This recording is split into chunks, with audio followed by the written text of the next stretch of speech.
मर्द की कमजोरी हुंदी है, वो औरत का गुलाम हो जाता।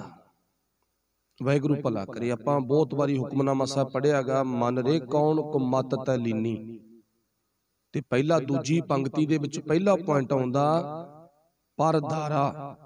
परधारे तो भाव पराई इस्त्री, परधारा। नंबर 2 निंदिया रस रचियो राम भगत ने कीनी।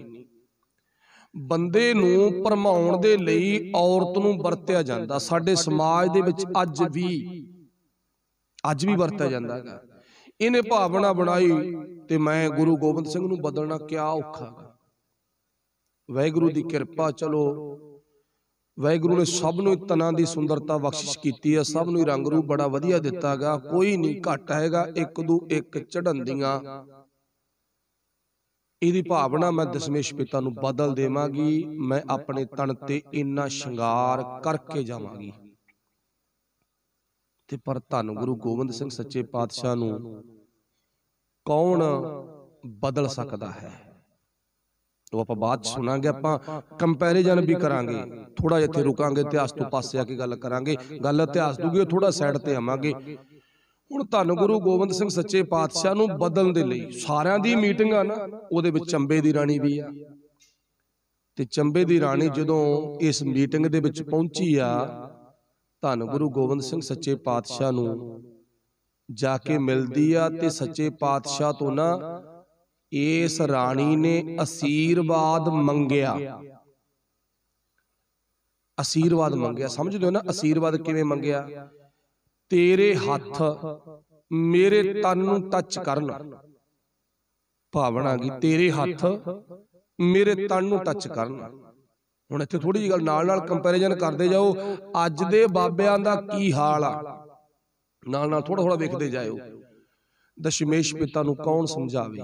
सच्चे पातशाह ने हथ नहीं लाया, आशीर्वाद मंगिया। कोई गल नहीं, तेरी भावना।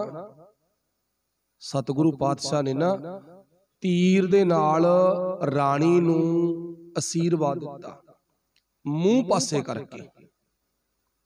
मूंह पासे करके तीर नाल टच करता ना, राणी सिर तो लेके पैर दे अंगूठे तक कंब गई। कहंदी मेरी जिहड़ी अंदर दी भावना सी, दशमेश पिता दा ध्यान मैं खिच लवांगी, पर सदके जावां। कहंदी ए एडा करनी दा मालक, करनी दा एडा करनी दा मालक। ते नाल इन्हां बोल के बेनती भी कीती। इतिहासकार लिखदे ने, कहंदी गोबिंद सिंघा, कहंदी तीर ना क्यों मैनू आशीर्वाद दिता, अपने हत्थां नाल आशीर्वाद क्यों नहीं दिता? ते सच्चे पातशाह ने जवाब बड़ा प्यारा दिता। कहंदा राणी, इन्हां हत्थां दे नाल ना मैं अपनी धर्म पत्नी नूं छुया, ते ओदे तो बिना ये हथ किसी होर नूं टच नहीं कर देगे।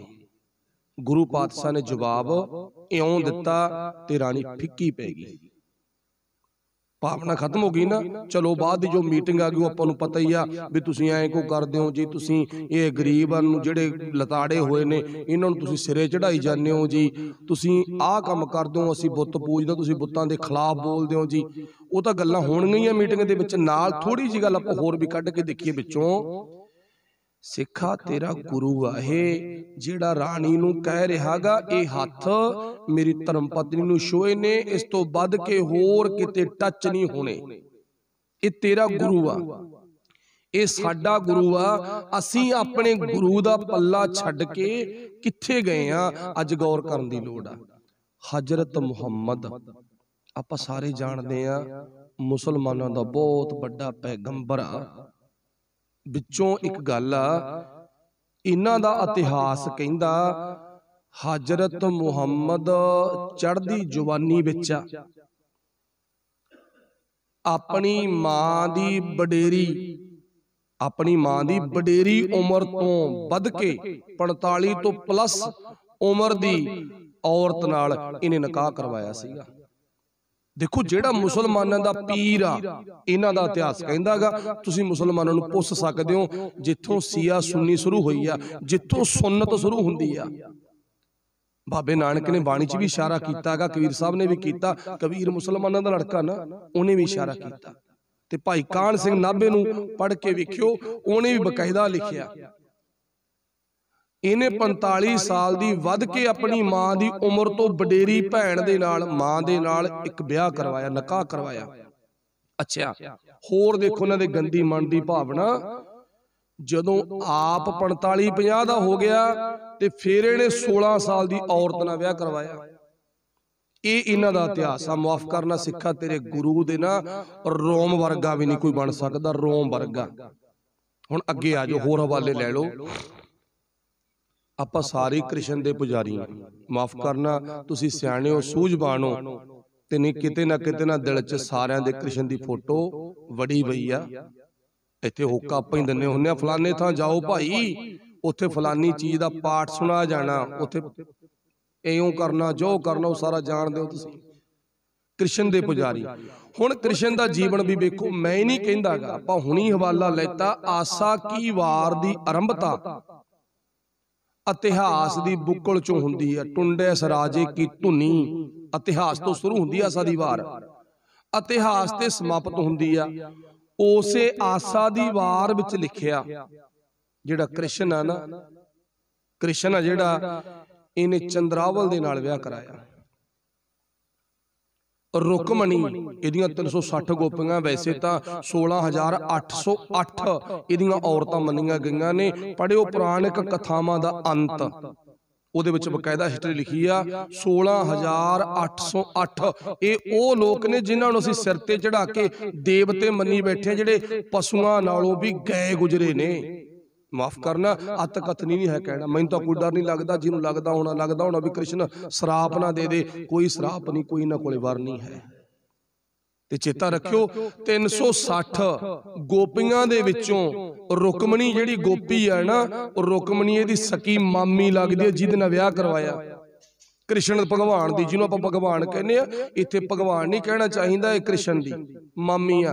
ते चंद्रावल ਇਹ ਗਰਭ ਧਰਨ ਦੀ ਲੜਕੀ ਆ। ਇਹਨੇ ਆਪਣੇ ਬਾਪ ਨੂੰ ਕਿਹਾ, ਕਹਿੰਦੀ ਪਿਤਾ ਮੇਰਾ ਵਿਆਹ ਕਰ ਦੋ, ਕ੍ਰਿਸ਼ਨ ਮੇਰੇ ਤੇ ਮਾੜੀ ਨਿਗਾਹ ਰੱਖੀ ਬੈਠਾ। ਇਹਨੇ ਮਾਸੀ ਦੀ ਧੀ ਬਣਾ ਕੇ ਆਪ ਖੁਦ ਔਰਤਾਂ ਵਾਲਾ ਲਿਬਾਸ ਪਾ ਕੇ ਵਿਆਹ ਹੋਣ ਤੋਂ ਬਾਅਦ ਉਹਦੀ ਜਾ ਕੇ ਪੱਤ ਨੂੰ ਹੱਥ ਪਾਇਆ ਸਹੁਰੇ ਘਰ ਜਾ ਕੇ ਕ੍ਰਿਸ਼ਨ ਨੇ।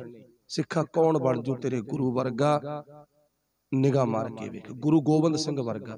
ਐਵੇਂ ਨਹੀਂ ਬਾਣੀ 'ਚ ਲਿਖਿਆ, ਜਿਨ ਮਿਲ ਮਾਰੇ ਪੰਜ ਸੂਰ ਸੋ ਐਸੋ ਕੌਣ ਬਲੀ ਰੇ। ਉਹ ਗੁਰੂ ਗੋਬਿੰਦ ਸਿੰਘ ਆ। ਉਹ ਗੁਰੂ ਨਾਨਕ ਸਾਹਿਬ ਆ, ਜਿਹਨੇ ਸ਼ਿਵਨਾਵ ਦੇ ਰਾਜੇ ਕੋਲ ਜਾ ਕੇ ਵੀ ਕਹਿ ਦਿੱਤਾ ਸੀ ਆਪਣੀਆਂ ਪਹਿਲਾਂ ਇਹ ਨਗੇਜ ਪੱਖ ਦੇ ਵਿੱਚ ਲੜਕੀਆਂ ਜਿਹੜੀਆਂ ਫਿਰਦੀਆਂ ਨੇ, ਇਹਨਾਂ ਨੂੰ ਕੱਪੜੇ ਪਵਾ ਤਣ ਤੇ ਸਿੱਖਾ ਇਹ ਤੇਰਾ ਗੁਰੂ ਆ, ਐਵੇਂ ਨਾ ਭੁੱਲ ਜੀ, ਐਵੇਂ ਨਾ ਭਟਕ ਜੀ। ਇੱਕ ਵਿੱਚੋਂ ਹੋਰ ਵਾਰਤਾ ਸਾਂਝੀ ਕਰ ਲੋ। ਧੰਨ ਗੁਰੂ ਗੋਬਿੰਦ ਸਿੰਘ ਸੱਚੇ ਪਾਤਸ਼ਾਹ ਜੀ ਦੇ ਘਰ ਮਾਤਾ ਸਾਹਿਬ ਕੌਰ ਦਾ, ਯਾਨੀ ਕਿ ਸਾਹਿਬ ਦੇਵਾ ਦਾ ਡੋਲਾ ਆਉਂਦਾ। ਪਰਿਵਾਰ ਦੀ ਭਾਵਨਾ ਸੀ। ਚਲੋ ਕਦੇ ਫਿਰ ਆਪਾਂ ਗੱਲ ਸਾਂਝੀ ਕਰਾਂਗੇ ਵੀ ਅਸੀਂ ਆਪਣੀ ਧੀ ਦਾ ਵਿਆਹ ਨਾ ਗੁਰੂ ਗੋਬਿੰਦ ਸਿੰਘ ਸੱਚੇ ਪਾਤਸ਼ਾਹ ਨਾਲ ਕਰਨਾ। ਤੇ ਜੋ ਆ ਕੇ ਪਰਿਵਾਰ ਨੇ ਬੇਨਤੀ ਕੀਤੀ ਆ ਨਾ, ਤੇ ਪਾਤਸ਼ਾਹ ਨੇ ਕੀ ਕਿਹਾ ਸੀ, ਮਾਤਾ ਨੇ ਕੀ ਕਿਹਾ ਸੀ। ਪਾਤਸ਼ਾਹ ਕਹਿੰਦੇ ਵੀ ਅਸੀਂ ਪਰਿਵਾਰ ਵਾਲੇ ਆ, घर विच 4 बच्चे ने, जीवन संतुष्ट है, ते सानू विआह दी कोई लोड़ नहीं। असीं अपने परिवार दे विच इह सब कासे तो उपर उठ चुके हैं, सब कुछ छड़ दिता। कहण तो भाव ते गुरु साहब ने जो जवाब दिता ना, सुने हुण माता साहिब देवा दा जो विआह हुंदागा, परिवार ने बेनती कीती, इधरों माता गुजर कौर ने सहमति देती, चलो कोई गल नहीं।